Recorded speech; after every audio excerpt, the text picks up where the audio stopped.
All right, start of the morning here. What is day 4, but actually it's kind of like day 2, like I said. We got our pile of lumber, we got our columns. We're gonna go ahead and build these walls on the outside and then stand them up. So let's get into it.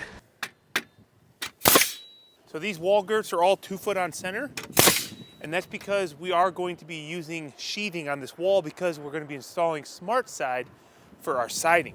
That's why even on this 10-foot wall, we got so many girts.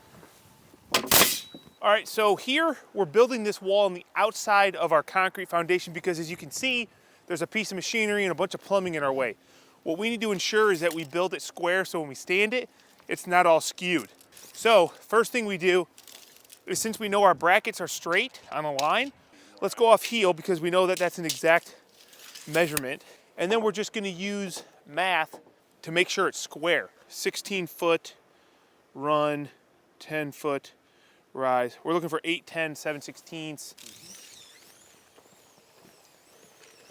8, 10, 7, 6. Wow, dude, I bet you're pretty close. 8, 10. This one's not. Let's see that we're close to 16. Yeah, I'm off about 1/4 inch, which is honestly, we'll be able to move this enough. Right, okay. Yeah, we just want to make sure that it's as close as possible so when we hit the brackets with the wall, when we stand it up, that we don't have to tweak it and mess up our fasteners too much to get it square, which we will do once it's installed. But we want to build it as square as possible. Yep. There we go. So all we're doing is we're just lining up our mark line, which is for center of column, and setting it on the girt line that we marked when we were building our columns with our story pole.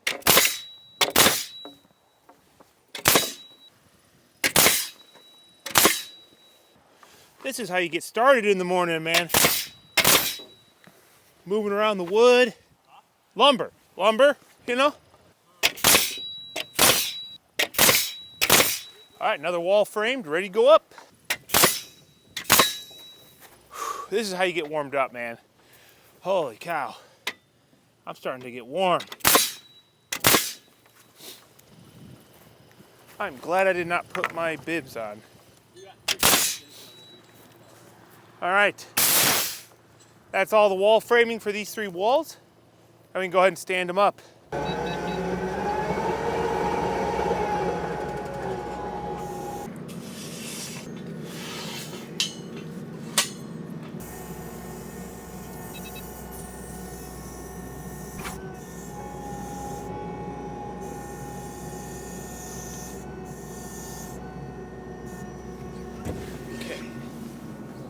Not at all the ideal way to do this. I'd much rather be on the inside.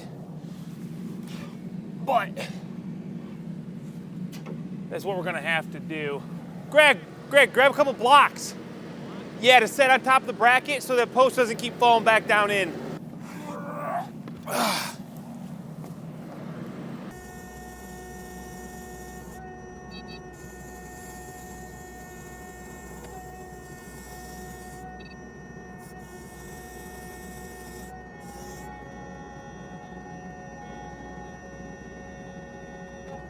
Yep.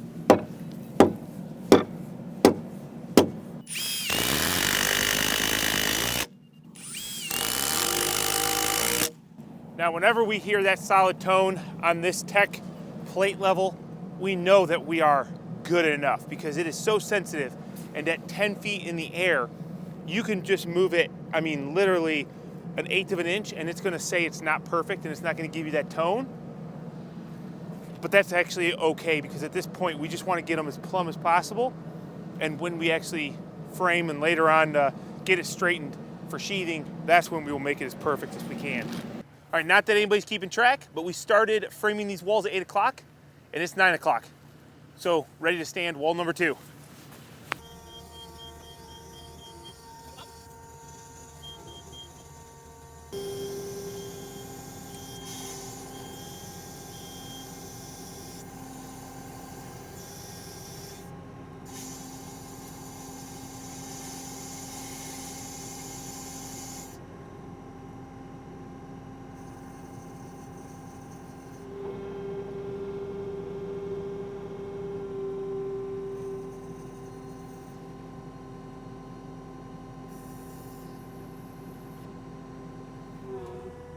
Good? Yep. Should I take a little off or no? I don't think so. I think you're fine. I know I'm fine, but the money make me handsomer.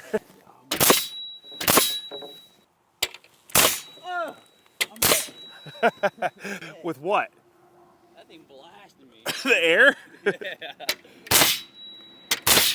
Yeah, you gotta watch out. There's no, you can't change the direction on this one. That thing hit me like a brick wall. Honestly, bro, probably reach up and grab that one. Got it? Yeah.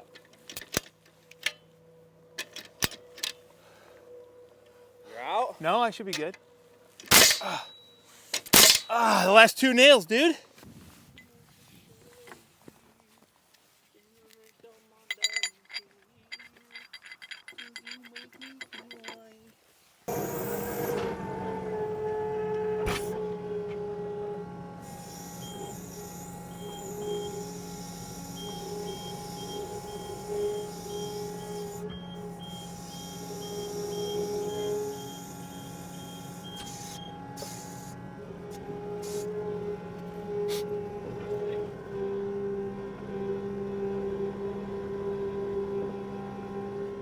Are you gonna go on the backside, Greg? What? Oh. Here's my question. How does that plumbing inspector spend 2 minutes and be like, yeah, man, that's it? You know what I'm saying?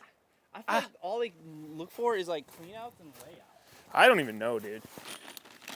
Proper sizing, maybe? I'd hit that dog if you like that.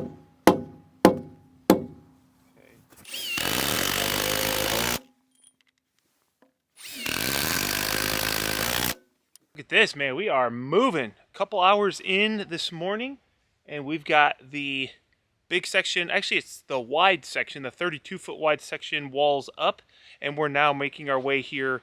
This is, I'm standing what is going to be the future master suite. Now, this wall section that we're going to build next is this wall right across the front. And because we've got our trailer, we got material, we've got all that plumbing on the inside, it's not very easy to build the wall like we've been building. So what we've done is we've laid out this wall out here on the front, the approach to the building. And the important thing here is that we make sure that it's straight. You don't want your post going like this, so that way your nails and your connections are all tight where they should be, so when it goes to where the final resting place is over here, it's not going to push and pull those joints apart. And then we also want to make sure that it's square. So we'll get this first row nailed down, then we will square up the outside corners using diagonal dimensions, and then should be good from there.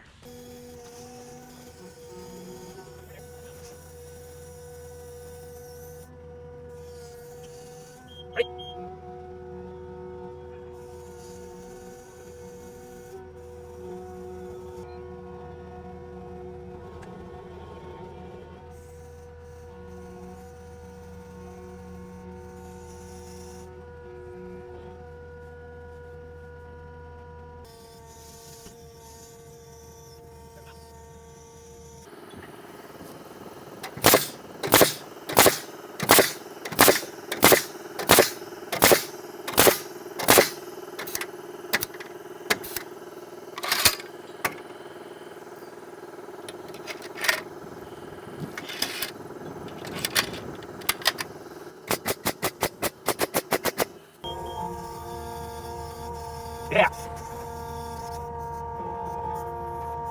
Hold your down.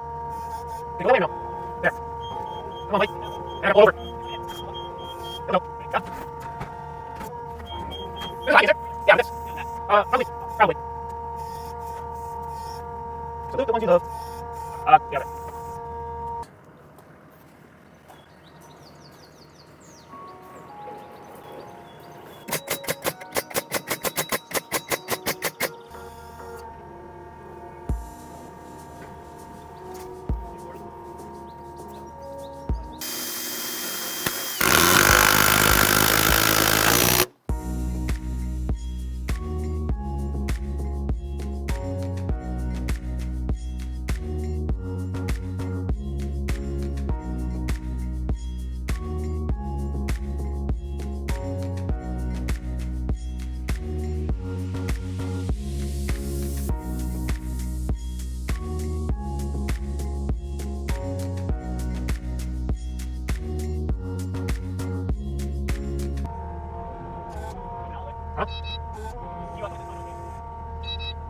Do you get across that or no?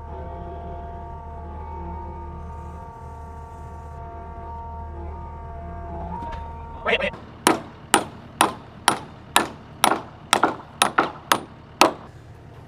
All right, first truss up, end truss. Look at that little guy. Not Greg, the truss. Hey! It's a pretty small truss. I'm gonna go ahead and get the rest of these out to this wall, and then we'll probably go back to this 32-foot truss, get those installed. Now these next trusses, we actually aren't gonna use. This is our last end truss. So that's gonna go way over here. Come on.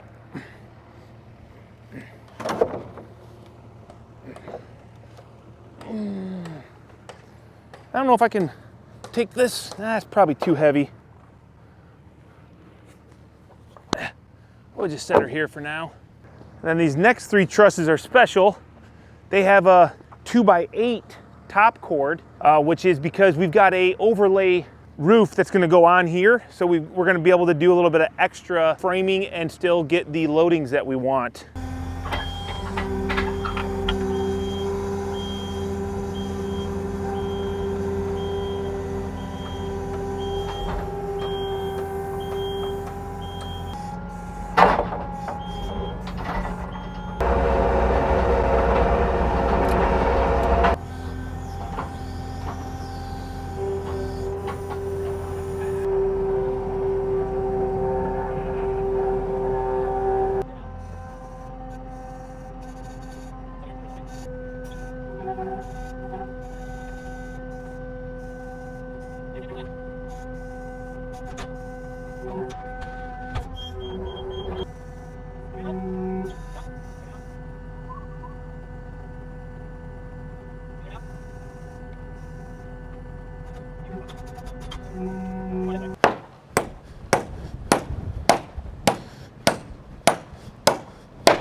All right, now that we got all those trusses up, we're gonna go ahead and get some purlins on these to lock them in. And I'm thinking that the plumber will be done over on the other side, and we can start installing those trusses next.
Do you want home?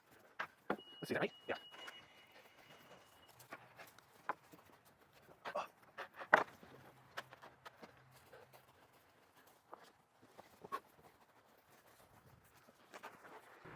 All right, we got all the trusses up, purlins on. Now we will start working on Soffit fascia framing and our overhangs, obviously, and then we can build our valley set. So we're gonna wait, we're gonna get everything kind of straightened and where it's supposed to be locked in. We might even get some sheathing on some of the roof to hold it steady.